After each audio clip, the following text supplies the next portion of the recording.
All in favor, please say aye. Aye. All opposed, same sign. Approved. Item number 3 is the vote approval of the meeting minutes. No Move approval. second. Comments? All in favor, please say aye. Aye. All opposed, same sign. Item number 4 is the April financial statements. I can speak to that. The financial statements included in the packet. The committee did meet earlier this week, but we didn't have a quorum. So they reviewed it. Those present did not have any issues, but just so you know, they did officially vote and make a recommendation. So there were no issues. Okay, so voting item. Move. Okay. Any other comments? All in favor, please say aye. Aye. All opposed, same sign. Item number 5 is send vote on contracts and expenses. Yes, we have one item that's for our sponsorship of the recent business record commercial real estate forum. That was sponsored the last couple of years, routine 3 of our committee sponsorship, and we that's overall. Any discussion? All in favor, please say aye. Aye. All opposed, same sign. Passes. Item number 6, public comment on MPO actions. Public comment? See none. Item number 7 is the presentation for the Polk County project updates. Good afternoon, everyone. As we've been trying to do a better job of is bringing members to the table here to present on projects that are happening within their jurisdictions. Our goal here is to keep government well informed of projects happening around the region. Today, what I'm doing is Brett Van Loon here at Polk County to speak here in just a minute.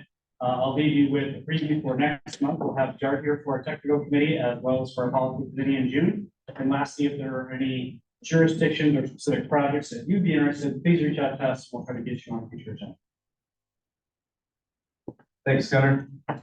Brett Vanderloon, Director of Public Works, Polk County. I have to say, I got asked to do this, I think about maybe in December, right after I took over as director. I said, Gunnar, give me a couple months. I reached back out, I still wasn't ready, so here I am today. We'll see if I'm ready or not.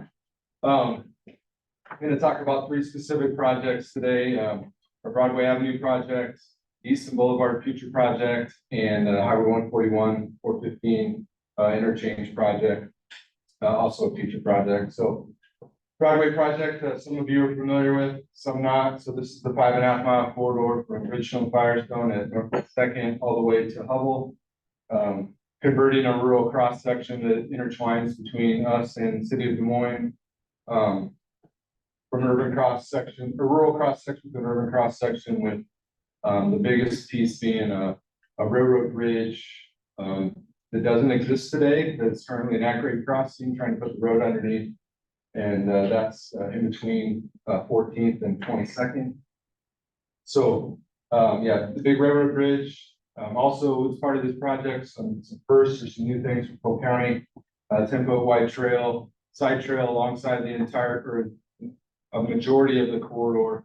Haven't done that in the past before. Also providing street lighting, also something that's a first for Polk County. You know, we have specific safety lighting in different intersections, but no entire corridors that are lit. So providing multimodal pedestrian and bicycle path and lighting that corridor as well. And then on the east end, beyond 4 Mile Creek, it'll be a 5-foot sidewalk up to Hubble. And then some big improvements at each of the major intersections of Northwest 2nd, Northeast 14th, and at Hubble to provide additional turning lanes and traffic movement there. With the big project, with the project, it's just kind of a bunch of different pieces. The plan set, I know for those that love to review plans, it's 800 pages. So, you know, I guess here's a test sheet of parts of 4 of them to go over them, but not, you know, nothing super exciting within those 800 pages except for the nitty-gritty details. But it's the cross section there on the top that shows the side path on the left, and then the urban cross section with the center turn lane. Roundabouts being done at Northeast 38th Street and also Northeast 46th Street. So on the Des Moines segments on the east end, those are nearing completion. We'd hoped to open them last December, didn't quite get them done before the weather turned on us. And so last winter, when asked how long, I said spring. I'm glad it's still spring, but it's summer in most people's eyes now. So we're getting close. And then the Northeast 14th Street interchange or intersection, if you've been through that intersection the last few weeks, they took down the big traffic signal trusses, and they're going to look more like a normal traffic signal intersection, widen out those corners for the significant truck movement that goes through that corridor. So our goals, and you're going to see these repeat on the 3 projects for the most part, but improve safety. Feel a lot of people walking on our busy corridors without any pedestrian facilities. Also bicyclists, and this providing that trail off to the side and lighted is going to be a great improvement for that corridor, and then improve the movement of the vehicular traffic.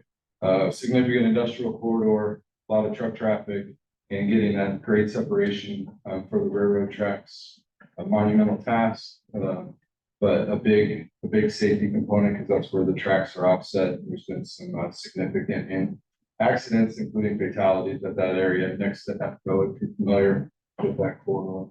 And we also put in a bunch of stormwater improvements along the corridor as well, including a significant number of biostells, I think 21 or 2 on the corridor, and then a couple of stormwater wetland and a couple of detention basins along the path, the corridor as well. So how do you show 5.5 miles on one page? You put you stack it on top of each other, and makes it virtually impossible to look at or tell anybody where it's at, but just to try to show the significance of the corridor and highlighting it out there. So the top is from Northwest 2nd to 14th, 14th to 22nd, 29th, and then 29th to 46th. Cut it off before we got to bubble. I have to overview there. So lessons learned or lessons learning, because we're in the middle of construction. The bigger the project, I'd say the more communication that's needed. We learned a lot from the beginning as we move through this, coordinating. In addition to that communication, super important. Dealing with the railroad, you dealt with the railroad. Don't need to say a lot more, but it has been a significant challenge. We could have probably done better on the front end, and now we're into it, and it's continues to be a significant challenge. The utility conflicts.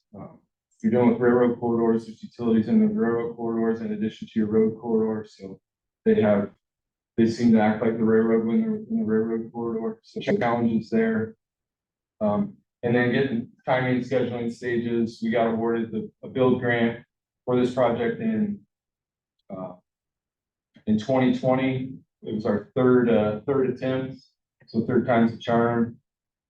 And we've got to have it completed by the end of 26. But we're going to be right up against that. So the cost for the project, because of COVID, because of some of those conflicts with utilities, because of the railroad, our costs have consistently increased, and have become a significant challenge for us as part of this project. So yeah, timeline. We've got the east end almost done, hoping to open it up here by the end of the month. If you're out on that corridor near there and it's not open by the end of the month. What's up next is the middle of the corridor right now under construction is between 14th and Broadway, or 14th and 2nd. Avoid that at all costs unless you have to go down that stretch. The middle from 22nd to 29th is up next, with the railroad being left out. That's going to be our last piece. That's not yet bid. Scheduled to bid this fall or next spring, with full completion by the end of 26. So the next one is Easton Boulevard. Shorter than Broadway, but also mostly existing rural cross section with some improvements to segments in the city. So from 4 Mile Creek on the west end to Northeast 56th Street on the east end. On the east end, there's a couple of Y intersections that creates challenges that we're trying to correct through this. I got a concept I'll show you here in a second. But significant corridor has a lot of, instead of industrial traffic like Broadway corridor, this has a lot of residential and commuter traffic. There's a lot of new residential development occurring in Pleasant Hill and city of Des Moines along this corridor. Again, it's 2-lane rural cross section, deep ditches, no pedestrian access to connect those communities or those areas. So looking at to improve the corridor and add again sidewalk and lighting, again, new improvements, not to street cross sections, but for the county to be involved in. Proposing some roundabouts, 56th Street. So here's the corridor in a snapshot with the east end being in those corridor, or the roundabouts. And I think the next slope, I must head up. So a couple of roundabouts at the east end where we basically dead end a couple of the Ys and put roundabouts at the other pieces. Still in concept, still trying to get that all figured out, but this is the latest and greatest that we have today. But there's a lot of you've been on that corridor getting off of the eastern corridor onto 56 to go north to Altoona. There's a lot of traffic. It's at an angle. It's not great. There's turn lanes. There's center turn lanes. People will merge into traffic and take the center turn lane so that they don't have to sit and wait longer. It's definitely an intersection and a corridor in need of improvement. So kind of repeat on the goals, but improve access to for the commuters and local workers, and stormwater runoff improvements along the corridor as well, and trying to deal with that estimated 10,000 vehicles by 2030. Here's a drone shot looking up Northeast 56th Street. You see the east and Y there at the kind of top left of the corner. So the idea would be to eliminate one of those and turn the other one into a roundabout. And put another roundabout further north where it connects back to the east. Oh, there's the, I thought it was in there. There's the roundabout concept currently as we've got it. So closing off the Ys, putting it straight through on one segment, and grade doesn't allow us to do it on the south end for the other. So the next one, northwest part of the county, Highway 141, 415 interchange improvements. So that interchange has been there for quite some time. Some challenges out there with the accurate intersections at 121st. Specifically, we're working on a project with the DOT right now to provide that, turn that into a right in, right out. And long term, with these improvements, we'll be able to close that intersection off completely, again, due to safety and traffic issues out there. So here's the concept for that. Those interchange improvements, it would extend it to the west across Beaver Creek to 121st. Eliminate the access at 121st. Also, there's a small residential subdivision that we provide a new access to from the south instead of the north. Then the improvements to the east, those are the ones going up north.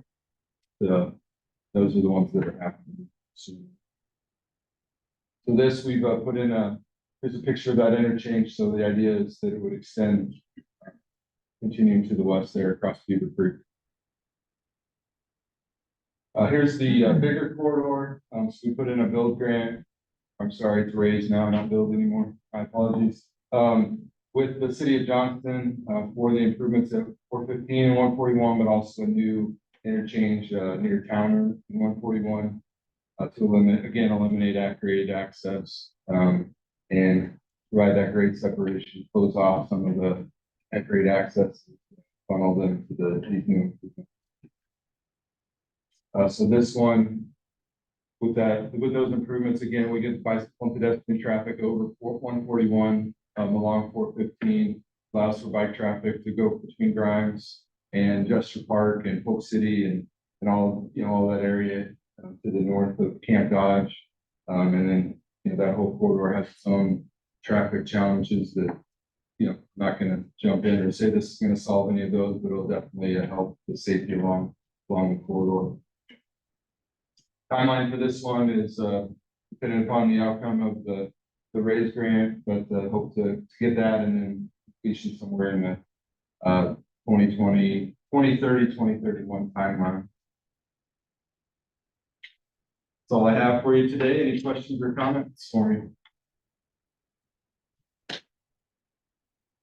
Thanks, Brett. Great, thank you. Item number 8, the presentation. Top, something.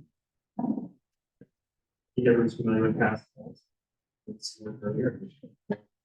Up to ago, we extended additional contracts. Well, and I promise not a presentation, but just a quick update. So, working on 2 different scopes of work currently that are very closely aligned. So the development of the human capital plan that includes a salary analysis for the MPO staff, as well as doing an analysis of MPO governance.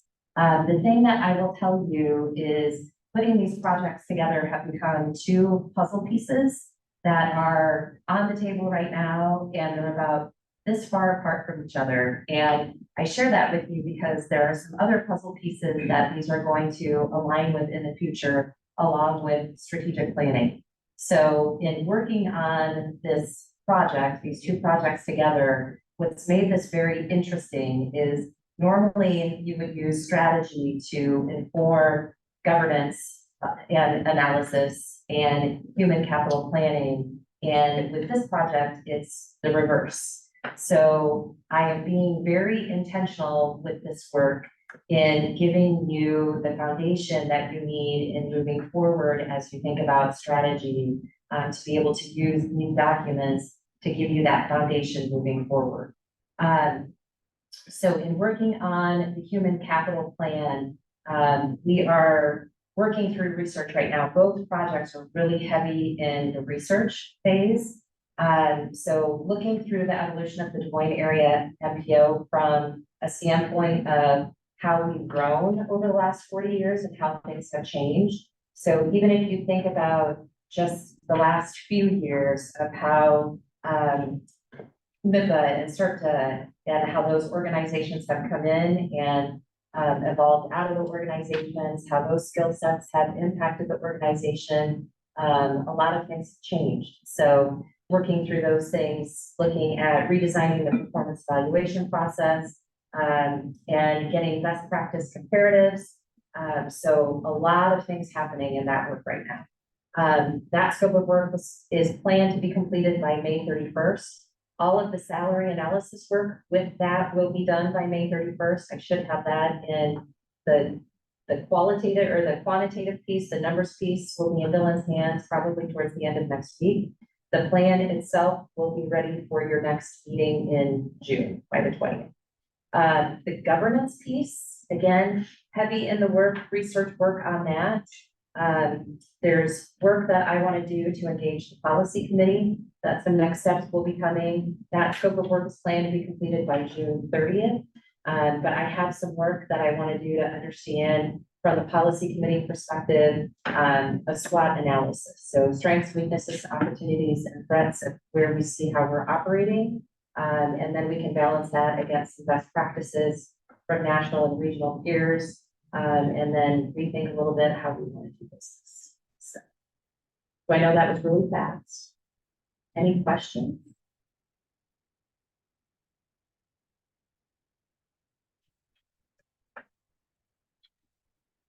Thank you for the presentation.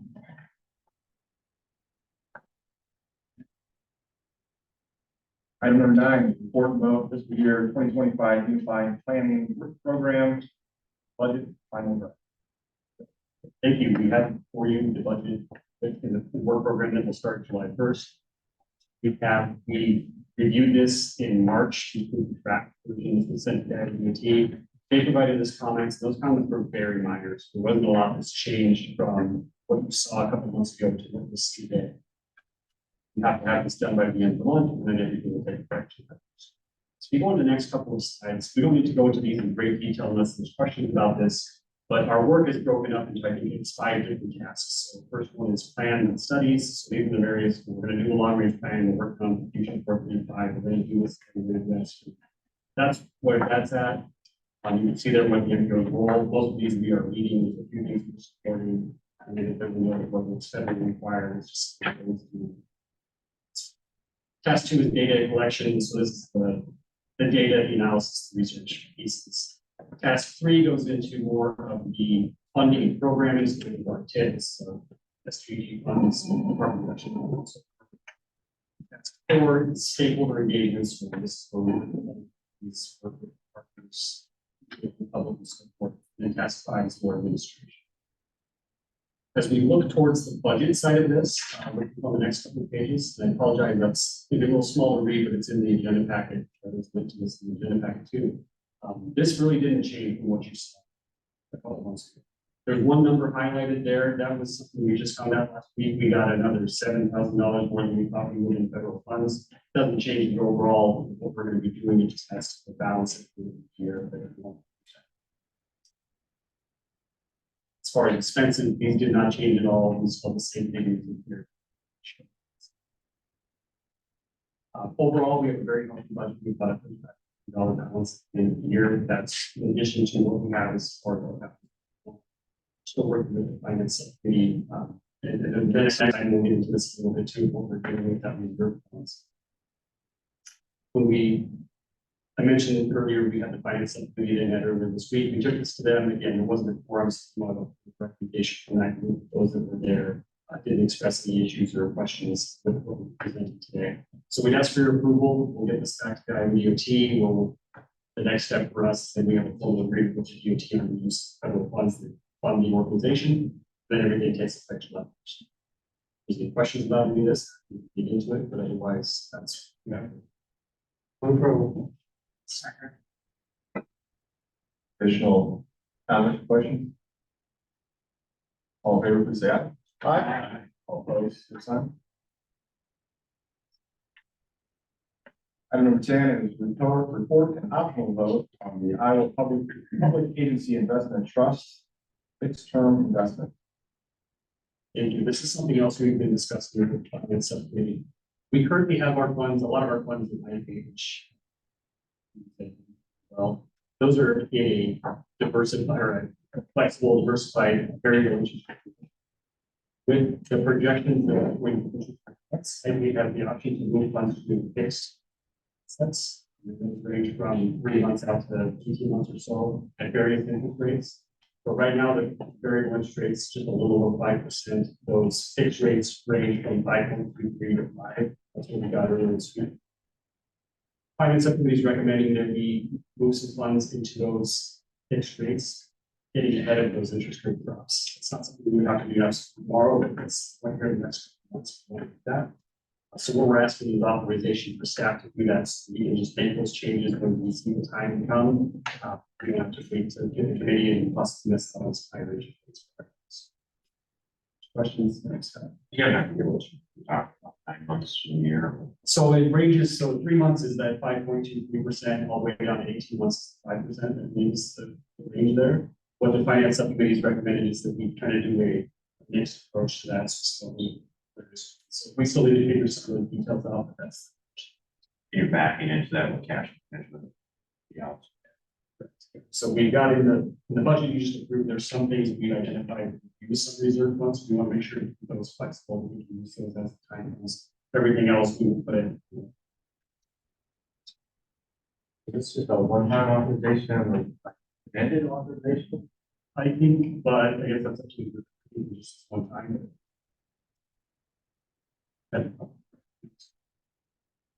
Dylan, just a quick question, what is terms of the dollar amount, when give us some perspective on the scope? We've got around about $1 million in right now. We've got another maybe 600,000 or so in the budget we identified we might need to use.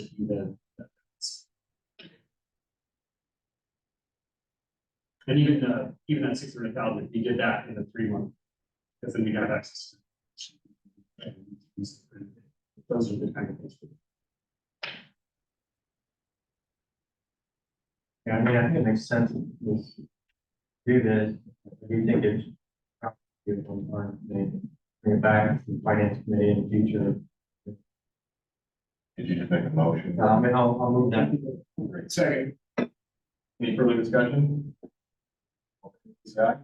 Aye. Both same sign. Item number 11, the mobilizing tomorrow updates.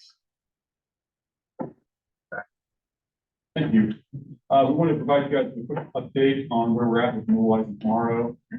Just as a quick reminder, this is a document that we're required to update every 4 years. It has a horizon year out to 2050, and the next update is due in November of this year. So the most recent thing that we've done is we've reached out to all the member governments to solicit projects for the long range plan. The graph up here on the table here shows you kind of what we received. Overall, we received 172 projects for the 2025 through 2034 timeframe. I would note that we are still anticipating getting projects from Polk County, and these are not currently included in what you'll be seeing here on the presentation.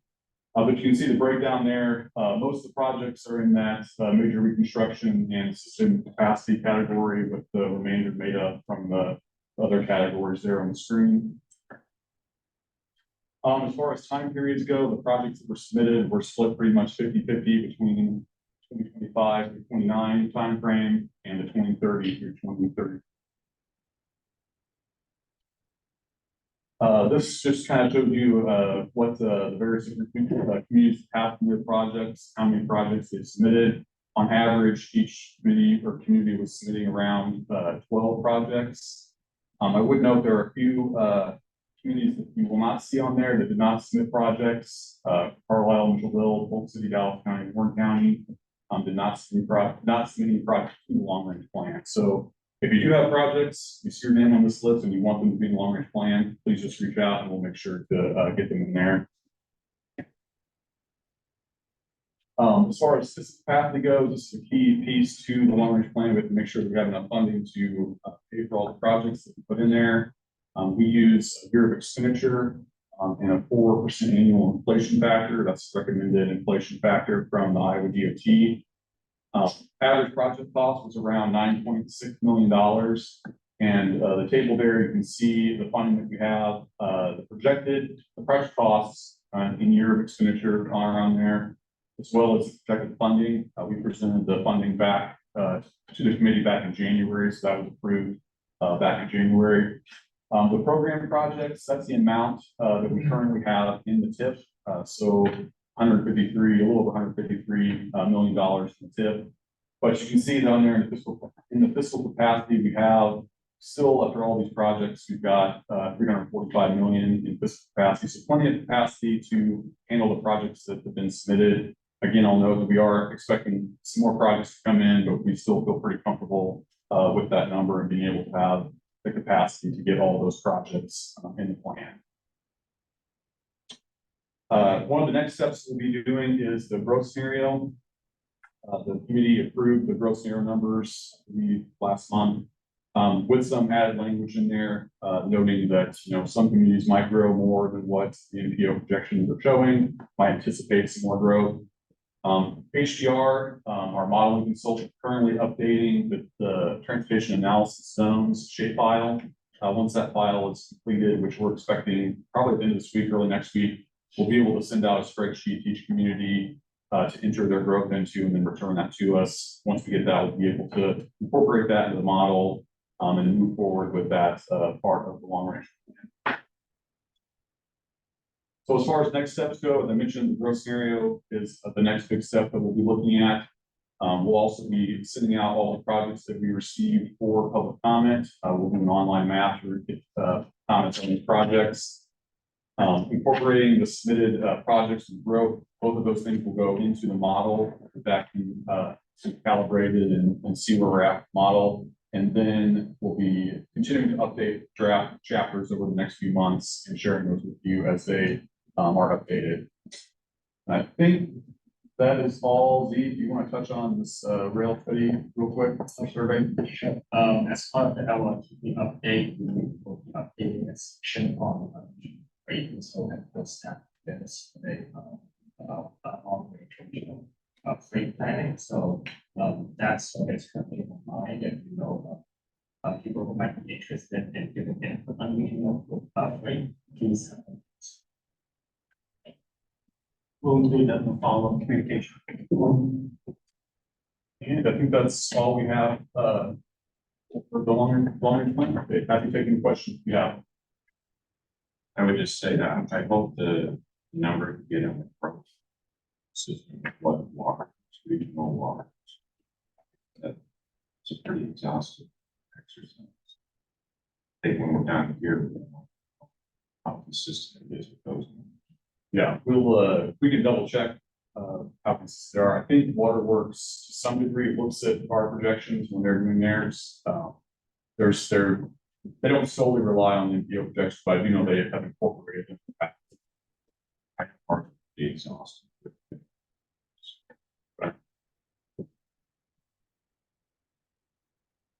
Okay. Item number 12, report on the carbon reduction program. Want to give you a quick update on the carbon reduction program. As a reminder, this is a new funding program targeted at reducing carbon emissions, projects that reduce carbon emissions. In October, we had presented this to the committee, basically asking whether or not you wanted us to move forward with awards for the CRP program, or if you wanted us to hold off until the long range plan was completed. The committee at that time agreed that they wanted to wait and kind of see where the long range plan shook out before any of those funds were awarded. I would also note that earlier this year, we did submit a CFI grant for EV charging. We were ultimately not successful in getting that grant, but we did bring the CRP funds back to the tech committee a couple months ago, asking them if they were interested in maybe using these funds to fund the EV charging stations. Ultimately, the committee was not interested in moving that direction. They wanted to see those funds go to other types of projects. So during the 2028 SDBG funding cycle, we were discussing various different options with the committee on how DART might be able to be stabilized with the SDBG funds. It was asked of us whether or not the CRP funding could be a potential source to help stabilize DART. It is an eligible use of those funds. So ultimately, the funding subcommittee did recommend awarding $3.6 million to the CRP, of the CRP funding to DART. So that's where we're at with that. As part of that recommendation, though, they wanted to make sure that staff went back and looked at a way to develop a process for other communities to make sure they had to get access to the remaining CRP funding. On the table here before you, I'm sure hopefully you can see that, but there's a lot of numbers here, but the ones in bold there are showing how much money we have available in CRP funding. The funds that were awarded to DART were made up of 2023, 2024, and some of 2025's allocation. So we have almost $700,000 left in the 25 allocation, and then around 1.5, 1.6 in 26, 27, 28, for a total of a little over $5.5 million that are still available to award from the carbon reduction program. At the tech committee this month, we discussed the carbon reduction program with them. We had a guest speaker from the Iowa DOT come in and talk about eligible uses, kind of what other MPOs are doing. We also, in DC, staff talked to Transportation for America to kind of see where other MPOs across the country are at. And everybody's kind of in the same place right now where they're trying to figure out what to do with this new funding. But ultimately, the tech committee recommended that we form a subcommittee to discuss how that CRP process is moving forward. So that committee actually met this afternoon. It's made up of 5 different representatives from the tech committee, representing Anthony, DART, Moines, Pleasant Hill, and Waukee. Their discussion, they had about an hour-long discussion today. It looks like what they're leaning towards is that we'll do an application process, probably sometime later this year, to give communities access to that funding. Looking at probably trying to keep that as open as possible as far as the eligible projects go. But over the next month, staff will be developing more details on what that process looks like. That committee is going to meet again probably in about a month to review what staff comes up with. And then in July, August, we'll be bringing back a recommendation from that subcommittee to the policy committee to review and approve how that process is moving forward. And ultimately, depending on how it goes, we could have an application process, like I said, going out sometime this fall probably for that CRP funding. That's where we're at with that. Happy to take any questions. Any guidance on whether that would continue? On whether we continue on beyond, we do not know for sure yet. There's a lot of discussion during DC about the next reauthorization bill starting to be. That's where we can, depending on what happens in Congress, we make up the Congress, will probably get that's. Exactly. Item number 13 is report on the Des Moines DC 2024 meeting. But it's nothing. Yes, I'd be happy to give an update as where we are. I'm actually going to incorporate a couple of things that play into our work in DC. Mayor Bozen was there amongst, we had quite a delegation this year. There were about 200 people that participated in the trip out there. The elected delegation was very receptive to all of us. They took time to meet with us and their staffs as we were out there. We had quite a priority packet that we put together. I'm not sure which, do we include any of the slides? Okay. This happens to be the last page of the packet. We had about a 7-page packet that we put together, which listed out all the projects and things throughout the area. The major focus, of course, was the Des Moines Airport Terminal building, and right behind it was the designation of I-435. And I think all of you probably understand that I-435 is the Highway 65, Highway 5 around the east and south sides of the metro area. I think we made significant progress this year. When you go back to the Iowa legislature and what happened there, we actually got halfway through where we need to be. So I think next year we'll finish up that process. We need to give a lot of credit to Representative Losey, who really carried the water on that particular deal. We got clear through the subcommittees for appropriations. We got hung up in the standings bills at the end of the year. And if any of you know what the standing bill process is like, our situation with 435, it wasn't a negative towards 435. It was just that it didn't meet the financial targets, and it was one of several things that it didn't get acted upon this year. We're confident that with the involvement of the Senate next year, we can accomplish the whole task and get it all the way through the process. So that leads into some things that happened out in DC. This past year, as you all know, we made great strides in figuring out what had been the impediments to advancing the whole designation process. It was frankly understanding the issues involved by some constituent groups, in particular the ag interests. We have two major problems that we need to acknowledge and continue to advance as part of any legislative initiative involving this. That involves the exemption for higher weights, particularly as it deals with the higher truck traffic going down to the ADM plant, and also the activities involved with the agricultural implements that need access over the Des Moines River. That is the big deal, the bridge over the Des Moines River. That's why the studies we've been doing this year are looking at the alternatives, or to see if there is an alternative. If there isn't, the alternative is using the exemptions on the current route as it exists. And so whatever we do going forward, we need to make sure the language is the same in the Iowa House, the Iowa Senate, the US House, and the US Senate. Now, here's the big watershed that came from the DC trip this year. I believe we have 24 months in which to get this done. And if it's not accomplished in 24 months, it's probably not going to happen ever. The reason I say that is because we are 3 years into a 5-year federal highway authorization bill. And the message was that in order for us to get this really accomplished, we need to make sure that the language is included in the reauthorization bill that comes up before Congress in 2 years. And if we're not in that bill, the likelihood of us really advancing this cause forward goes away. So that's why I say if we get through the Iowa legislature and do what we need to do there, the federal side of it, they're waiting. They're ready to go. as long as we have everything in place back here in Ireland. So I'd say that that was a big watershed. Here's the big item also that validates that. The chatter that had existed previously, which always was kind of a stop before you can go forward on this designation thing, it's not happening anymore. Because we have those ag interests with us. They are here understanding where we are and what's involved in the process. Are they going to be the champions for this? No.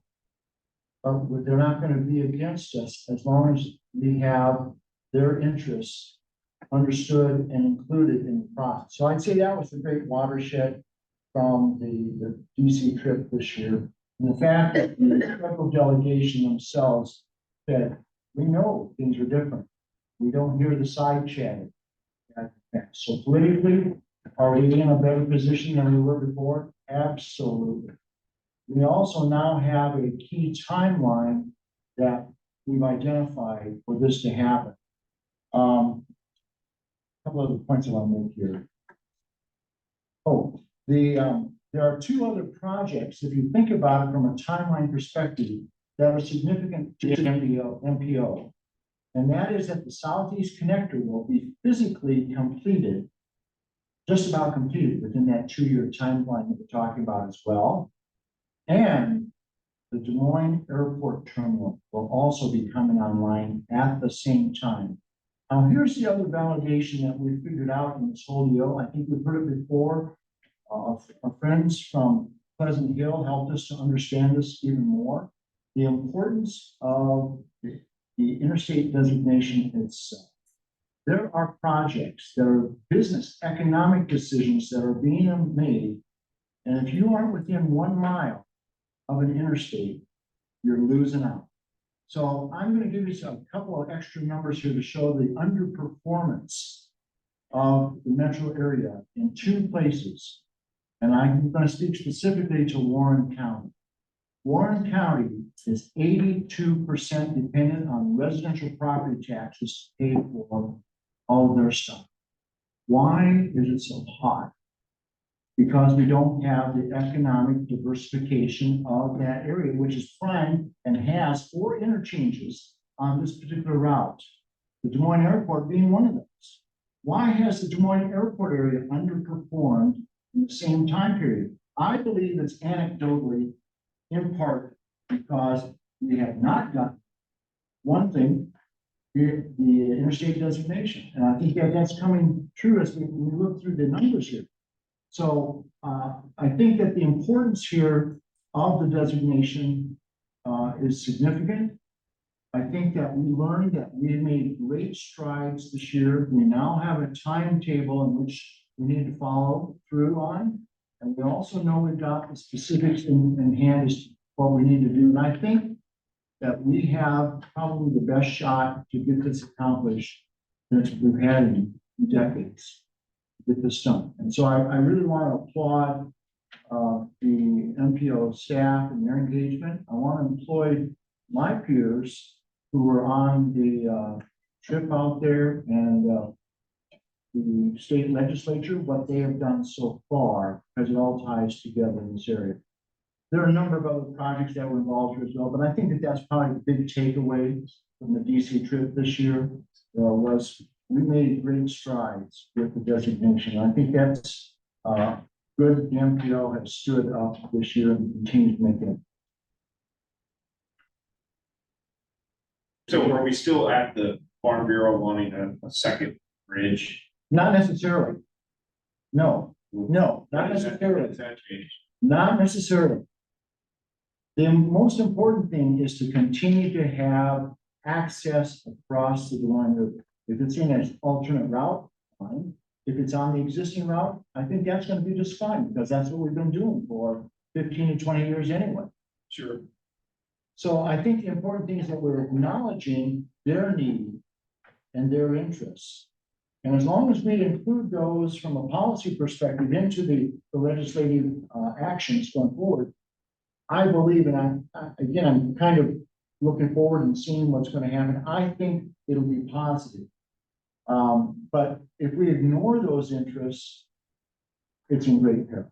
Because it's much easier for the Farm Bureau interest to say, no, they don't want to take care of us, they're ignoring our interests. I think as long as those interests are acknowledged, and I think the study comes back saying this is the alternative, or these are the alternatives, we're gonna be fine. I believe that's where we are. Good. But we have made light strides from where we were, I think, a year ago at this time. And there are a number of folks that deserve a lot of credit for that. And I think that we're all pulling together now. And we don't have, like I said, this is coming from the Washington DC delegation staff. They said, we're not hearing the chat. And the chatter is such that if there is a negative that could pretty quickly shut us down on this initiative, if that chatter were to redevelop, we'd be in trouble. As on behalf of staff, I just want to thank Supervisor Snell for being a part of those meetings, not only in DC, but all the meetings leading up to it and the last session. It's been great to have elected officials in the room. It just lends so much to the project better than being better, as much as we can do. Well, you know, it's a big area, and I'm glad to be a part of it and represent Warren County on this specifically. I think it's critical for our economic interests on the south and sides of the Dearborn metro area. This is significant. Any other comments or thoughts from the group? Thank you for that, Mark. Item number 14 is the director's report. Thank you. I've got a couple items. I want to start with this, and I'll probably show this going, as we go through the months here, because I want to keep this in front of everybody, in front of myself. Creating an optimized MPO. Cass here and spoke to a couple of those items earlier, and you heard from Zach talking about the long-range plan, which really gets to that part of that strategic direction. So we're making progress on this here, and we'll continue to make progress. I want to jump ahead to a couple other updates. While some of us were in Washington, DC last week, C and Carl were in New Mexico showing off the data back to other MPOs across the country.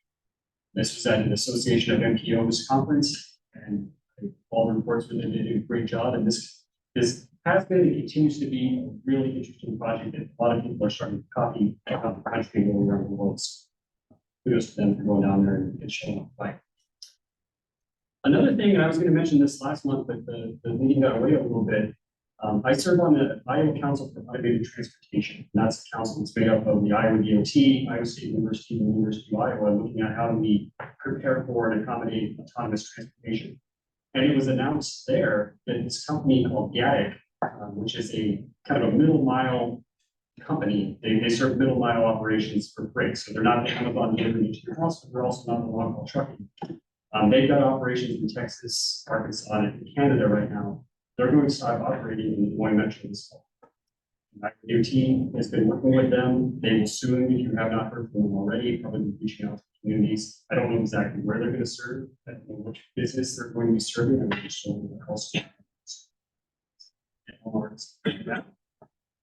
But these are fully autonomous vehicles, and the way that they operate is when they set up, the way they can do this is they're going to like a distribution center to a store. Same route all day, every day. So they can really map that route and understand it. They're not trying to go everywhere. They're just going on that one route. So when they get operational, first there's the driver going, they map it out. Once they get comfortable with it, the driver sits there and the truck does it. And after a while, there's no driver. So that is the future is now. You know, this is coming. In the meantime, between now and this fall, when it gets going, they're going to be reaching out to the communities, operating, talking to the police departments, talking to everybody that needs to know what's going on with this. And we've operated Young Kill can be more to come on this. I haven't seen like a big press release, but I was told by Marlon that I could. Yeah, from the videos I've seen, no, there's nobody in the cap. I will say though that there is always someone monitoring. So they come across something that doesn't go in high route, a tree blows over the road, someone's telling the vehicle to. Yeah. If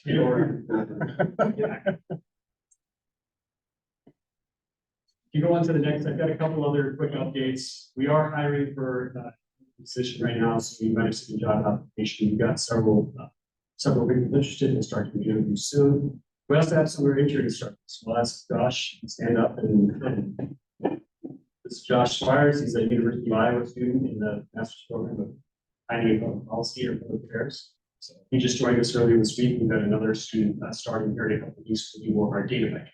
So we'll see how the next year. It's great to have the additional help. Two other things, we do have passing the rail line that we've spoken about before. We have spoken with some communities in the private sector along the corridor, like we mentioned. So our next step is we would like to start make a request to actually get that study fund with the makeup of those contributions from those communities. We'll be setting up probably a subcommittee of various interests, whether it's private sector, to work on that, getting a meeting set up with the IOD and the rail companies one more time to just make sure we have everything figured out how this study is actually go forward, which letting you know that that is continuing. And then Gunnar's got a couple of things. We've gotten some inquiries on both that rail study as well as future 435, and I'll turn it over to Gunnar to discuss kind of what our approach is there. Just that the register has picked up on these and have been asking questions. It turns out they've never written about the interstate designation process, even though that story has been around for about 2 decades. You have to write it for them, get it. That's why. Well, I've been taking my time, and it would be nice for both of those projects before they're in the press to be further along and more fully developed. As this group realizes, we can't always dictate terms when it comes to time. So I'm going to encourage those. I'm going to encourage those stories to be more fully right before they're published, but I can only do so much. And at this point, we can't really control publication date. They can report out for a YouTube channel. So we're going to play it as best we can, but we want to give you a heads up that this is coming. If you have any comments or concerns from me personally, just feel free to reach out to me. That's okay. Item number 15 is other non-action items of interest to the committee.